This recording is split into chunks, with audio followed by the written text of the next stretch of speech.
Hey guys, welcome back to the channel. I'm Callie, and today I'm going to be going through my September TBR. I realize we're a bit into September now, but I have made it through already a good chunk of my books, but I'm still going to go through my entire TBR. So, per usual, I start off my month with a reread. This month, I reread Incendiary by Zoraida Cordova. This is a YA apocalyptic fantasy where people are born with magical abilities, and we are following Renata, who has the ability to take memories. So much so that she can take so many people's memories and make them what's called a hollow, where they're just dead inside because they have no memories. She was kidnapped from her home with her parents to serve the king for about a few years, and then the resistance kidnapped her, where she spent the rest of her life, but really being an outcast except for with her best friend. But her best friend is taken by the evil bloodied prince, so she decides to have this huge revenge plot line on the original people who took her from her home and to avenge her best friend. So I have Incendiary, and then Illusionary is the finale to this series. I was really excited to get back into this. I remember really liking Incendiary. I actually listened to Incendiary for this month, which was really fascinating. And then Illusionary was a fantastic way to end the book. I actually liked Illusionary more than I liked Incendiary. Next, I have one of my book of the months, and that is Immortal Longings by Chloe Gong. This is a retelling of, so her original series is like Romeo and Juliet, but in 1920 Shanghai. This is Antony and Cleopatra, but in 1990, oh gosh, I don't remember the time or the spot. Antony and Cleopatra in 1990s Hong Kong. This was really cool. It is very Hunger Games-esque with the technology and these games. There's a ton of murder plots. The main magic is being able to jump from body to body using your life force, essentially, called ki. This was truly fascinating, and I'd never really read an Antony and Cleopatra retelling, so this was really unique and a very good fantasy story. And this is her debut into adult, and I would say it was a very good debut. Up next, I have Famine by Laura Thalassa. This is the third book in the Horseman series. I'm very much enjoying this series. So we have Famine, who his whole thing is obviously killing crops and all of that, and having to do with the life and death cycle, which is really fascinating for Laura Thalassa to kind of tackle. And we're also in Brazil, which I found to be really interesting. So I really liked Famine. Definitely not as much as War, but otherwise this entire series is just so fascinating into the human condition, romance. It's a little corny, but it's super fun. All right, so those are the only books on my TBR that I've actually already read. So next, my current read, which I haven't quite started yet, is Family Lore by Elizabeth Acevedo. This is another book of the month option. I think I got this last month. I really love Elizabeth Acevedo's writing. It is her prose is just fantastic. And I believe this one is also written, so this one's not written in verse, which is usually how she tends to write. But I have really liked her narrative storytelling in the past. This is going to be a magical realism meets family dynamics contemporary fiction story, is how it was kind of marketed. Up next, I have Fire by Kristin Cashore. This is the second book in the Graceling saga. I'm currently listening to this book. And I know one of the main reasons when I originally read Graceling several years ago was the rest of the series, while it is a series, doesn't follow the same characters. So in here, we're following Fire, who is a monster born. And she's being used for her powers. And back then I didn't really like to read series where we don't follow the same characters. I have since outgrown that. Thank you, romance genre. And now I'm very curious as to the rest of this world. So I reread Graceling, and now I'm finally getting to Fire, Bitter Blue, and eventually Winterkeep and Sea Sparrow. So I'm really enjoying the audiobook so far. It's very fascinating, and I love Fire already. She is such a strong character. She knows who she is. She knows what her purpose. And I'm curious as to where this is going to go and how it's going to connect to the events that happened in Graceling. The next audiobook I have queued up is White Hot Kiss by Jennifer L. Armentrout. This is actually a prequel series to the Harbinger series, which I finished in July. I didn't realize that that was the case. Otherwise, I wouldn't have read Storm and Fury first.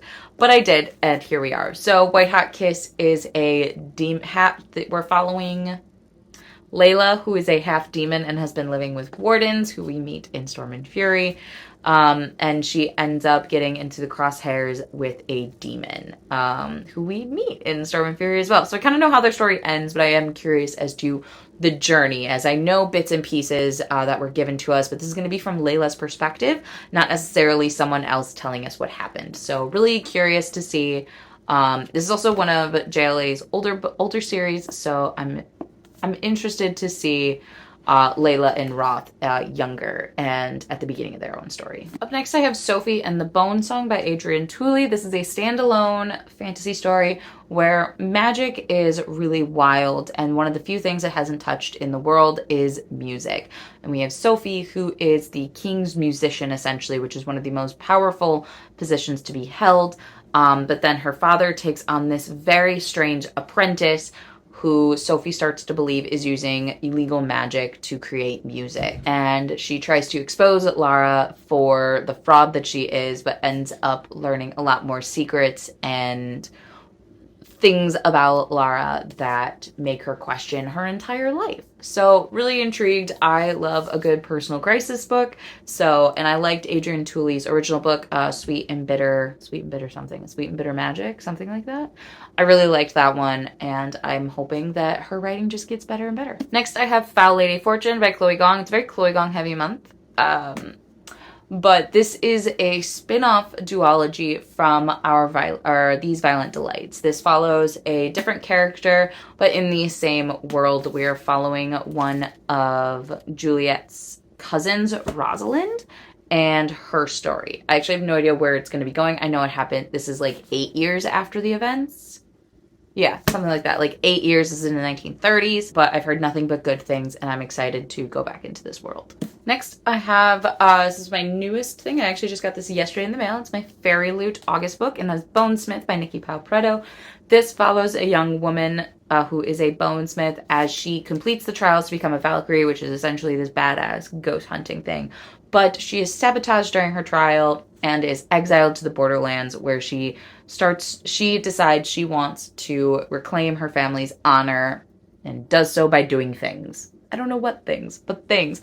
This is supposed to be a really cool necromancy, badass female main character type of story, and I really like Nicki Preto's writing. She wrote the Phoenix trilogy that I read a couple years ago and really enjoyed. So, plus, necromancy is really fun and interesting, and I don't know why, but plus this book, can we talk about how pretty this is? It's just super pretty. Up next, I have another reread, and that is Fireborne by Rosaria Munda.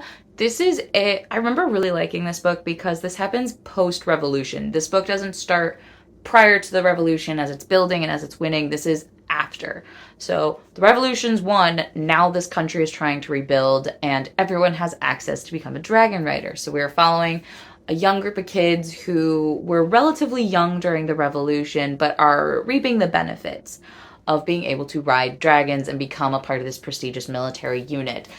But of course, there are secrets. We have a hidden person who should have been killed with the rest of the nobility during the revolution, but survived.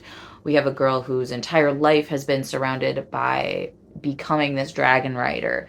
And I remember really liking this story. And the trilogy, I believe, just completed. It may have completed last year, but I'm finally getting to it. I remember really liking this. I have another reread, and that is A Court of Wings and Ruin by Sarah J. Maas. This is during my readathon that I've been doing all year in anticipation for Flame and Shadow. So I'm making my way through everything, and I realized I didn't do the math correctly, so now I've got to start reading 2 books every month, I think, in order for me to get perfectly lined up for when Flame and Shadow drops in January. Up next, I have Bravely by Maggie Stiefvater. I have not liked Maggie Stiefvater in the past. However, I got this at a Polycon last year, and I got this, funny enough, I bought it. She ended up canceling last minute, which is fine. It was fine. I'm still there to support authors. But this is a Brave retelling. In case you can't tell, it's Merida on the cover.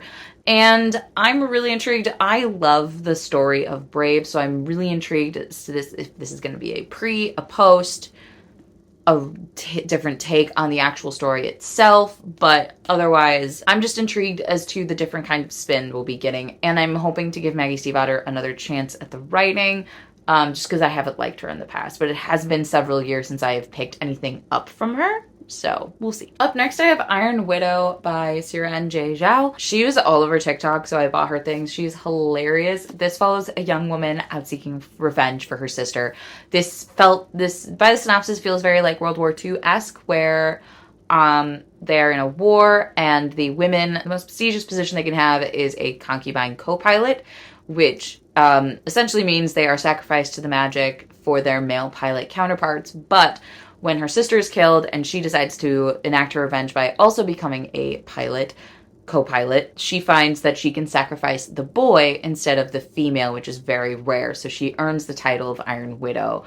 And then they put her with the strongest, most controversial pilot, and things happen, I'm assuming. I've heard nothing but good things about this book, so I am really intrigued as to see where this goes. I love the concept of this Iron Widow kind of character. It also says that she's just like, she's now bloodthirsty. She's had this taste of power. She's not going to let it go. I love those kinds of characters. Very Poppy War. And I really like that kind of female character. That's actually the last one that I have. So this is my TBR for the month of September. Obviously, I pepper in a ton of romance, but those I kind of pick on a whim, as well as my ebooks. But I'm really excited for this month. I've got a lot of really great choices. So that's going to be it for today's video. Please like, comment, and subscribe to our channel. We post videos every Wednesday, Friday, with the occasional Sunday. And I will see you guys in our next video. Bye!